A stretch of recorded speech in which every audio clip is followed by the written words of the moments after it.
بسم اللہ الرحمن الرحیم۔ السلام علیکم۔ میں صحیح بخاری کی کتاب کے 5ویں باب سے حدیث نمبر 254 لے کر حاضر ہوں۔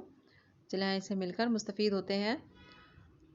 ابو نعیم نے ہم سے بیان کیا، انہوں نے کہا ہم سے زہیر نے روایت کی ابو اسحاق سے، انہوں نے کہا ہم سے جبیر بن مطعم رضی اللہ تعالیٰ عنہ نے روایت کی، انہوں نے کہا کہ رسول اللہ صلی اللہ علیہ وآلہ وسلم نے فرمایا، میں تو اپنے سر پر 3 مرتبہ پانی بہاتا ہوں، اور آپ صلی اللہ علیہ وآلہ وسلم نے اپنے دونوں ہاتھوں سے اشارہ کیا۔ حدیث نمبر 255۔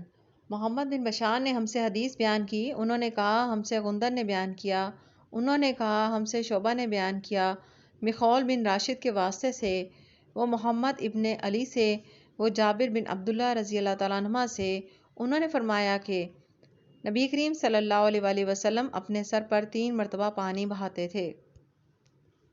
حدیث نمبر 256۔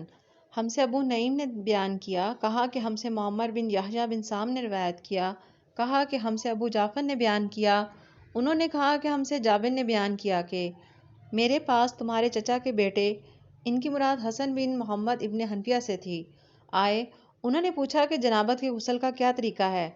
میں نے کہا کہ نبی کریم صلی اللہ علیہ وآلہ وسلم 3 چلو پانی لیتے اور ان کو اپنے سر پر بہاتے تھے، پھر اپنے تمام بدن پر پانی بہاتے تھے۔ حسن نے اس پر کہا کہ میں تو بہت بالوں والا آدمی ہوں۔ میں نے جواب دیا کہ نبی کریم صلی اللہ علیہ وآلہ وسلم کے بال تم سے زیادہ تھے۔ جزاک اللہ۔